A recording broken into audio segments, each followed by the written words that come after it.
ಇದು ರಾಮಾಚಾರಿ ಎಲ್ಲ ಕೇಕೆ ಅಂತ ಈಗ ಚಾರುಗೆ ಕಂಪ್ಲೀಟ್ ಆಗಿ ಎಲ್ಲ ಸತ್ಯವೂ ಕೂಡ ಗೊತ್ತಾಗಿದೆ. ಯಾರ್ ನೀನು, ನಿನಗೂ ಮತ್ತೆ ಈ ಮನೆಗೂ ಏನ್ ಸಂಬಂಧ, ಎಲ್ಲ ಪ್ರಶ್ನೆಗಳನ್ನ ಮೇಲಿನ ಮೇಲೆ ಚಾರು ಕೇಳ್ತಿದ್ದಾಳೆ. ಕೇಕೆ ಅಂತ ಕಂಪ್ಲೀಟ್ ಆಗಿ ಶಾಕ್ ಆಗ್ತಾನೆ, ತಬ್ಬಿ ಬಾಗ್ತಾನೆ. ಏನ್ ಮಾತನಾಡಬೇಕು ಚಾರು ಮುಂದೆ ನಿಂತ್ಕೊಂಡು ಏನ್ ಮಾತನಾಡಬೇಕು ಅಂತಾನೆ ಕೂಡ ಗೊತ್ತಾಗೋದಿಲ್ಲ. ಬಹಳಷ್ಟು ರೀತಿಯಲ್ಲಿ ಟ್ವಿಸ್ಟ್ಗಳು ಬದಲಾವಣೆಗಳು ಕೂಡ ಬರ್ತಿದೆ. ಸಂಚಿಕೆ ಬೇರೆ ಬರ್ತಿದೆ. 1 ಗಂಟೆಗಳ ಕಾಲ ಕಂಪ್ಲೀಟ್ ಎಂಟರ್ಟೈನ್ಮೆಂಟ್ ಅನ್ನು ನೀವು ಪಡೆದುಕೊಳ್ಬಹುದು. ರಾಮಾಚಾರಿ ಮತ್ತು ಚಾರು ನಡುವೆ ಕೇಕೆ ಎಂಟ್ರಿ ಆಗಿದ್ದು, ಕೇಕೆಯ ವಿಷಯ ಈಗ ರಾಮಾಚಾರಿಗೂ ಗೊತ್ತಾಗಿದೆ, ಜೊತೆಗೆ ಚಾರುಗೂ ಕೂಡ ಗೊತ್ತಾಗಿದೆ. ಅಲ್ಲದೆ ಚಾರು ಮತ್ತು ರಾಮಾಚಾರಿ ಒಟ್ಟಿಗೆ ಮೀಟ್ ಮಾಡ್ತಾರೆ. ಎಲ್ಲಾ ವಿಷಯವನ್ನು ಕೂಡ ಪಡೆದುಕೊಳ್ತಾಳೆ ಚಾರು. ರಾಮಾಚಾರಿ ಹೇಳ್ತಾರೆ ಕೇಕೆ ನನ್ನ ತಮ್ಮ ಅಂತ. ಆಗ ಗೊತ್ತಾಗುತ್ತೆ ಚಾರುಗೆ ನಿನಗೆ ತಮ್ಮ ಬೇರೆ ಇದ್ನ ಕಳೆದೋಗಿದ್ನ ಅಂತ.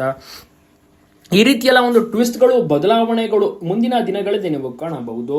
ಕೇಕೆ ಬಂದಿದ್ದು ಖುಷಿ ಆಯ್ತಾ? ಕೇಕೆ ಬಂಡವಾಳ ಈಗ ಅಂತೂ ಕೊನೆಗೂ ಚಾರುಗೆ ಗೊತ್ತಾಯ್ತು. ಇಷ್ಟು ದಿವಸಗಳ ಕಾಲ ಚಾರುನ ಬೈತ್ಕೊಂಡು ಬಹಳಷ್ಟು ರೀತಿಯಲ್ಲಿ ಒಡೆಯುವುದಾಗಿರ್ಬೋದು ಎಲ್ಲವನ್ನೂ ಕೂಡ ಮಾಡ್ತಿದ್ದ ಕೇಕೆ ಈಗ ಕಂಪ್ಲೀಟ್ ಆಗಿ ಸತ್ಯ ಗೊತ್ತಾಗಿದೆ.